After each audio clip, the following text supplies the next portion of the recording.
बिस्मिल्लाहिर्रहमानिर्रहीम जी। मेरा नाम है राना एहसान और मैं अपने यूट्यूब चैनल से आपसे बात कर रहा हूँ। आज जिस मौजू पे मैं बात करूँगा ये बड़ा ख़ास मौजू है। ये एक सीरीज़ है, गुफ्तगू का एक सिलसिला है।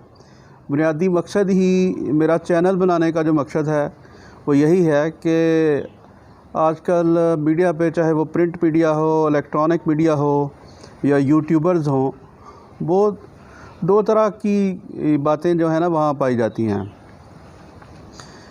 सबसे ज़्यादा तनकीद होती है मुख्तलिफ़ कामों पे कि ये काम इस तरह क्यों हुआ है, इसमें ये गलती है, ये खामी है। या तनकीद होने के साथ साथ इन्फॉर्मेशन दी जाती है कि ये काम हो गया है। तो मैं इन दोनों से हट कर आज बात करूँगा कि वो ये है कि हम अपने मुख्तलिफ़ अदारों को बेहतर किस तरह कर सकते हैं। तजावीज़ क्या हैं मुख्तलिफ़ अदारों को बेहतर करने की, वो उस सिलसिले में हम आपसे बात करेंगे कि वो स्टेप बाय स्टेप हम चलेंगे। तो आज जिस अदारे का इंतखाब किया है मैंने वो है लाइव स्टॉक।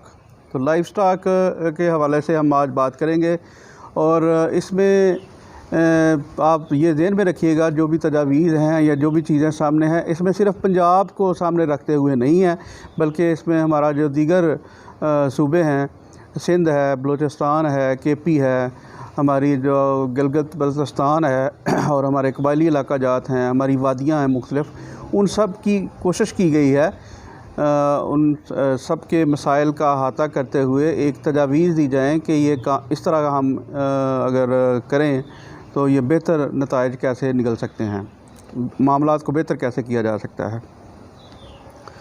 और इसके साथ साथ मैं ये आपसे अर्ज़ करता चलूँ कि ये जो जितनी भी तजावीज़ हैं इसमें कोई हुकूमत अगर ये करना चाहे तो इसमें कोई पैसा ख़र्च नहीं होता।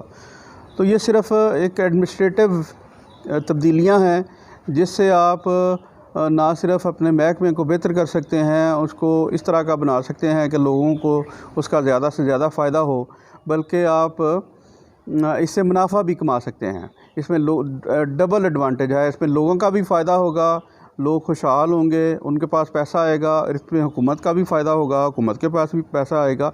हत्ता कि ये जो तजावीज़ हैं अगर इन पर अमल कर लिया जाए तो इस डिपार्टमेंट के पास इतना ज़्यादा पैसा आ जाएगा कि लाइफ स्टॉक का जो डिपार्टमेंट है इसकी तनख्वाहें इन पैसों से दी जा सकेंगी और इसके बाद भी पैसे इनके पास बच जाएंगे और ये महकमा ख़ुद मुख्तार हो जाएगा। कुल्ली तौर पर फाइनेंशियली इसको ज़रूरत नहीं रहेगी कि वो बाहर देखे, अपने प्रोजेक्ट्स वो ख़ुद बना सकेगा।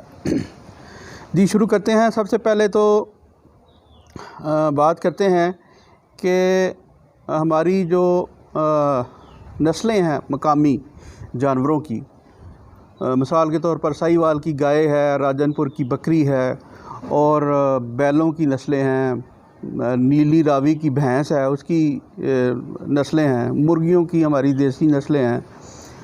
ये आए दिन कम होती जा रही हैं, नापैद होती जा रही हैं। इनकी जगह जो सिमन्स बाहर से लोग इंपोर्ट करते हैं, मंगवाते हैं, वो लेते जा रहे हैं। गाय हमारी जो है उसमें वो मिक्स होती जा रही है, कोई दड़ा मड़ा ना वो है हमारी देसी रह गई है और ना वो बाहर की जो नस्ल आती है वो भी नहीं रही, तो वो ख़राब होती जा रही है ये नस्ल। इसी तरह बाकी जानवरों में भी ऐसे है। तो पहली तजवीज़ ये है कि जो तहकीकाती अदारे हैं, ख़ास तौर पर जो यूनिवर्सिटीज़ हैं, रिसर्च सेंटर्स हैं, उनको लाइफ स्टॉक का डिपार्टमेंट ये उनको इस काबिल बनाए और वहाँ ये एहतमाम करे कि हमारी जो ब्रीडिंग है वो प्योर होनी चाहिए। तो जो हमारी मकामी नस्लें हैं जिसका पूरी दुनिया में एक नाम है और उसके बड़े फ़ायदे हैं, वो फ़ायदे गिनवाना इस वक्त मकसूद नहीं है इस वीडियो में। तो उन नस्लों को बचाया जाए। उन नस्लों को अगर आप समझते हैं कि उसमें खामियां हैं मौसम के लिहाज से या दूध की पैदावार के लिहाज से, तो उसको मुकामी तौर पर बेहतर किया जाए, ना कि वो उसको ख़त्म कर दिया जाए। और बाहर से जो इंजेक्शन वगैरह आते हैं ब्रीडिंग के, उस पर चेक रखा जाए, वो हुकूमत जो है वो उस पर मॉनिटर करे कम अज़ कम, कि वो ऐसा नहीं है कि शुतरे बेमहार की तरह वो इंजेक्शन आजकल लग रहे हैं और कोई पता नहीं चल रहा कि हमारी नस्लों का क्या हो रहा है जानवरों में। तो लिहाजा इसको बेहतर करने के लिए मकामी तौर पर तहकीक करने की ज़रूरत है। ऐसा ना हो कि जब हमारी ये नस्लें बिल्कुल ज़ाया हो जाएं तो फिर हमारे पास हाथ मलने के सिवा कोई चारा ना रह जाए। दूसरा सबसे अहम जो मसला किसानों को दरपेश है लाइफ स्टॉक के डिपार्टमेंट में, वो ये है कि जब उन्होंने कोई अपना सेहतमंद जानवर बेचना होता है तो कोई ऐसा अदारा नहीं है तहसील की सतह पर, ज़िला की सतह पर, जो उन्हें मुनासिब रेट दे सके, या कोई ऐसा कंपटीशन नहीं है। वो चंद गिने चुने लोगों के हाथों मजबूर लोग चढ़ जाते हैं और नतीजा ये होता है कि जो कसाब हजरात एक जानवर ज़मींदार से ख़रीदते हैं गोश्त के लिए 70,000 का, 80,000 का, और वो जाके तकरीबन 1.5-2 लाख का बेच लेते हैं। तो जो मुनाफा कसाब हजरात ज़मींदार से एक दिन में हासिल कर लेते हैं, किसान बेचारा साल 2-3 साल की मेहनत के बाद भी उसको मुनाफा नहीं मिलता। उसको इंतहाई कम पैसे इसके मिलते हैं और मुनाफा जो है वो सारा गोश्त बेचने वाला ले जाता है, और नतीजतन सारफ जो है, जो ख़रीदार है, उसको भी गोश्त बहुत महंगा मिलता है। और सबसे ज़्यादा बड़ा मसला उस वक्त ये सूरत हाल दरपेश होती है जब कोई जानवर किसी का बीमार हो जाता है। किसान की अगर भैंस बीमार हो जाती है या किसी मामले से ज़ख्मी हो जाती है, या कोई मेल जानवर उसका बैल ज़ख्मी हो जाता है, या कोई बकरी वगैरह ज़ख्मी हो जाती है, तो उस सूरत में जो है ना, ये मफाद परस्त लोग बहुत ज़्यादा फ़ायदा उठाते हैं। 1.5-2 लाख के जानवर को 20-20, 25-25 हज़ार में, इवन 10-15 हज़ार रुपये में भी ख़रीद के लेके जाते हैं। उनके डेरे पे वो ज़बह करते हैं, ज़बह करने के बाद गोश्त वहाँ से उठा के ले जाते हैं और वही गोश्त जो है वो 1.5-2 लाख का बेच देते हैं।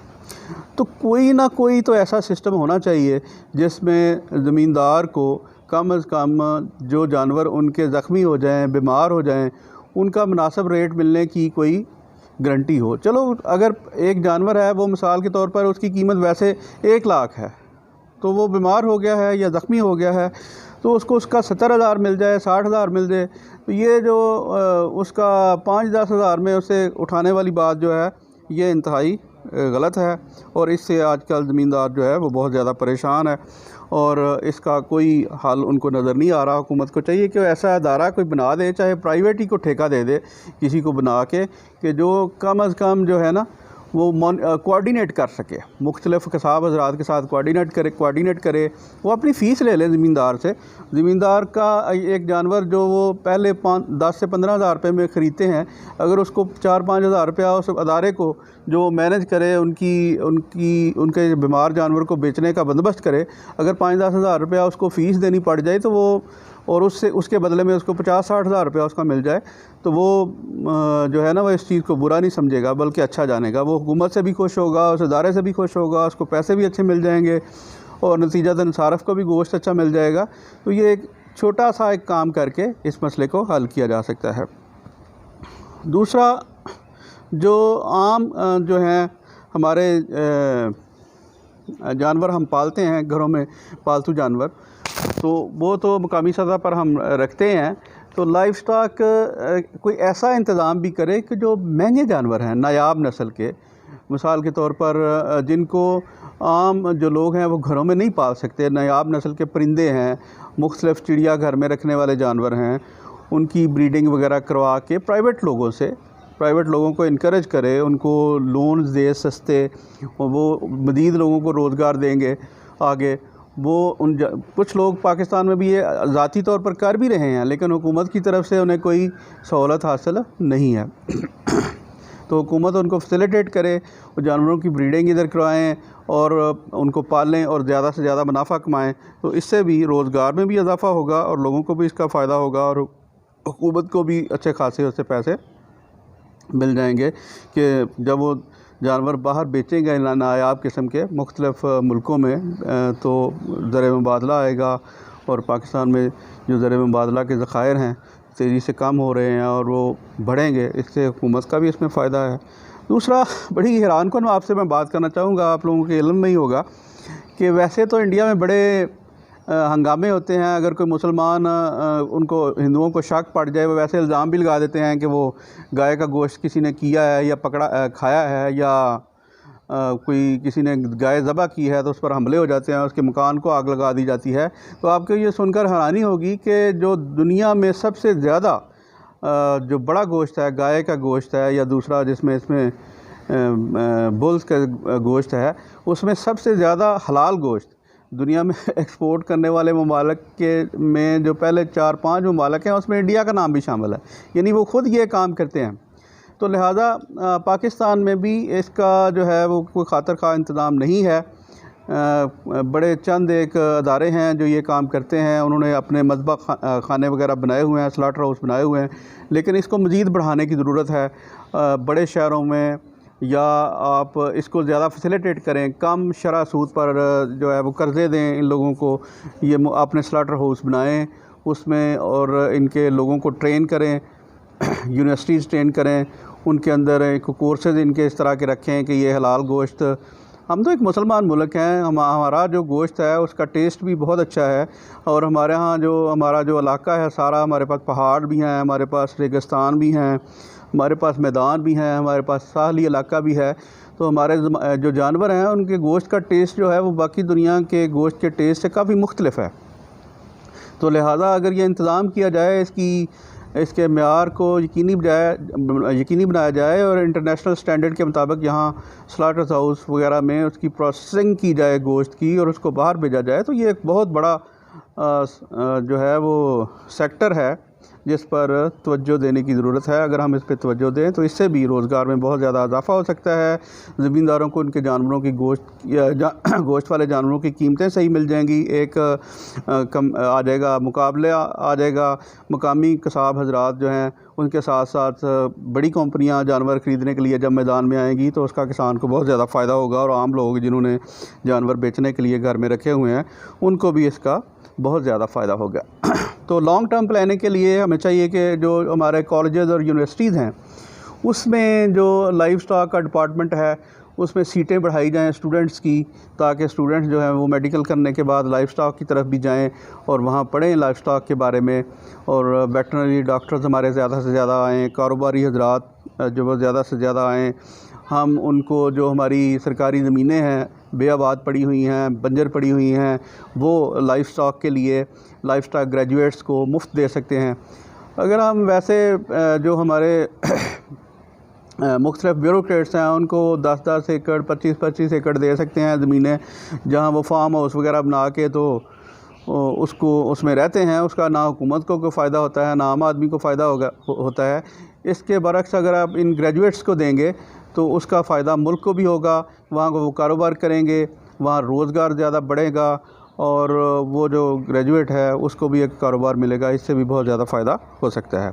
उसके बाद एक हमारे यहाँ हराम जानवर बहुत ज़्यादा आवारा फिरते रहते हैं, बहुत ज़्यादा कुत्ते फिरते हैं, बहुत ज़्यादा गधे हैं जो इधर उधर फिरते रहते हैं, सांप है उनको लोग मारते हैं, छिपकलियाँ हैं। ये ऐसे जानवर हैं जो हम बतौर मुसलमान हम तो इन्हें हराम समझते हैं और हम इनका कुछ नहीं कर सकते, इनको मार के फेंक देते हैं। लेकिन बहुत सारे ममालिक ऐसे हैं जिनमें इनका गोश्त बड़े शौक़ से खाया जाता है और ये बड़े महंगे बिकते हैं। चलें, आपने अगर इसका कोई प्रोसेसिंग यूनिट नहीं लगाना, ना लगाएं, इनको ज़िंदा पकड़ें, ज़िंदा पकड़ के बाहर एक्सपोर्ट कर दें, उन ममालिक में, चाइना में कर दें, जापान में कर दें, या जहाँ जहाँ इनकी मांग है ज़्यादा, तो इससे ना सिर्फ यहाँ ये कम हो जाएंगे इनकी तादाद, बल्कि इसका फ़ायदा ये होगा कि आपको फिर इससे भी जो है वो रोज़गार बढ़ेगा, लोग इसको पकड़ के बेचेंगे और मुनाफा कमाएंगे, और इसके साथ साथ जो है ना वो हुकूमत के पास ज़र मुबादला आएगा और लोग इससे जो है ना वो ज़्यादा से ज़्यादा पैसे कमाएंगे और खुशहाल होंगे, अच्छी ज़िंदगी गुजारेंगे। तो इससे भी बेरोज़गारी कम हो सकती है। दूसरा, मुल्क में बेशुमार किस्म के फार्म्स पहले से ही मौजूद हैं, मुर्गी फार्म्स हैं, और लेकिन मुर्गी के साथ साथ जो हमारे दीगर जो गोश्त है इस तरह का वाइट मीट है उसमें टर्की के फार्म्स बनाए जा सकते हैं, शुतुरमुर्ग के गोश्त के फार्म्स बनाए जा सकते हैं। तो ऐसे फार्म्स बनाने के लिए भी किसानों को कम शरह सूद पर कर्ज़े अगर मिल जाएं और उनके कारोबार को ज़्यादा सपोर्ट किया जाए ताकि वो लोग भी जो है ना ये काम कर सकें आसानी के साथ, और ज़री माहिरीन उनकी मदद करें, लाइफ स्टॉक के माहिरीन उनकी मदद करें, तो इससे भी बहुत ज़्यादा फ़ायदा हो सकता है। इसके साथ साथ हमारा एक अजीब कल्चर है कि दूध जो है वो जो ज़मींदार है उसका दूध बिकता है 60-70 रुपए किलो, और वो भी जो दूध ख़रीदने वाला मिडल मैन है वो जाके सारफ को जो दूध बेचता है वो बड़े नखरे से उठाता है। कभी कहता है मैंने नहीं लेना, कभी वो लेने आ जाता है, और ज़मींदार बेचारा मजबूर है, वो उसको दूध देता है, और जो सारफ है उसको वो 100-110 रुपये के रेट पर भी खालिश दूध दस्तयाब नहीं। तो ये इतना बड़ा जो गैप है, प्रॉफिट गैप, वो दरमियान में दूसरे लोग ले जाते हैं, जिनका तल्लक ना सारफ से है ना उनका तल्लक किसान से है। किसान को इसका कोई फ़ायदा नहीं होता। किसान बेचारा जो है वो मेहनत करता है, उसके दूध की कीमत उसको सही नहीं मिलती और सारफ को महंगा दूध भी मिलता है। तो बेहतर ये है कि इस सिलसिले में भी हुकूमत अपना रोल अदा करे, मॉनिटरिंग रोल वो ये करे कि मुख्तलिफ़ जो तहसील हेडकोार्टर्स हैं, बड़े कस्बे हैं, उनमें छोटे छोटे प्लांट्स लगवा दे इसको प्रोसेस करने के, ताकि दूध जो है वो पैकिंग में दस्तयाब हो और एक कंपैरिजन आ जाए, ज़्यादा कंपैरिजन आ जाए, ज़्यादा दूध बेचने वाले हो जाएं। तो इससे ये होगा, जब ज़्यादा दूध बेचने वाले होंगे तो जो सारफ है उसको भी कंपैरेटिवली अच्छा और सस्ता दूध मिल जाएगा, और जो किसान है उसको अपने दूध की कीमत सही मिल जाएगी। तो दोनों इसमें विन विन पोजीशन है, किसान का भी फ़ायदा होगा और सारफ का भी फ़ायदा होगा, और इसमें भी लोग आपको दुआएं देंगे अगर कोई इस तरह करना चाहे करे। और इसके साथ साथ हम बहुत महंगा दूध बाहर से मंगवाते हैं। हमारे पास अल्हम्दुलिल्लाह बड़ी आला किस्म की जो लाइव स्टॉक है वो मौजूद है, और जो खुश्क दूध है, पाउडर मिल्क, वो बाहर से मंगवाते हैं बड़ा महंगा। मतलब 1 किलो दूध अगर आपने खुश्क दूध अच्छी क्वालिटी का लेना जाएँ तो वो हो सकता है आपको 1500 रुपये का मिले या 2000 रुपये का मिले, हो सकता है इससे भी महंगा हो। तो वो आप खुश्क दूध बनाने के कारखाने यहाँ लगाने की हौसला अफजाई करें, यहाँ वो लगाएं खुश्क दूध के ज़्यादा से ज़्यादा कारखाने, लोगों को जो है वो माइल करें इस बात पे कि वो लगाएं। अगेन उनको सस्ते कर्जे दें, शरह सूद अब वैसे ही कम हो गई है, अगर 7% के करीब तो हो गई है, मज़ीद सहूलत दी जा सकती है जो किसान हैं या दीगर लोग हैं जो इस शोबे में आना चाहें उनको, ताकि वो दूध बनाकर इसमें आसानी से लोगों को दूध दस्तयाब हो, दूध का रेट भी सही मिल जाए और सारफ को भी सस्ता दूध मिल जाए।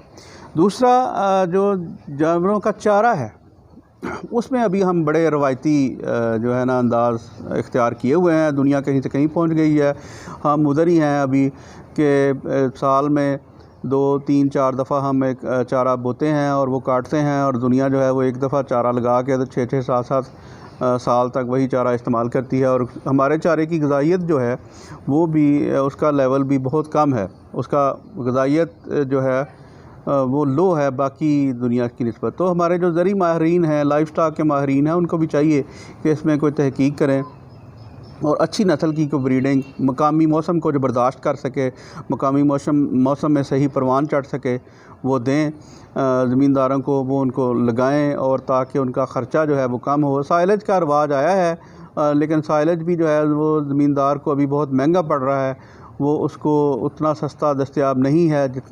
मज़ीद इसको सस्ता करने की ज़रूरत है ताकि वो इसको इस्तेमाल करें, और उनको दूध की कीमत जब सही नहीं मिलती और तो साइलेज उनको महंगा लगता है तो उससे फिर वो बददिली का शिकार होकर जो है ना वो मज़ीद परेशान होते हैं।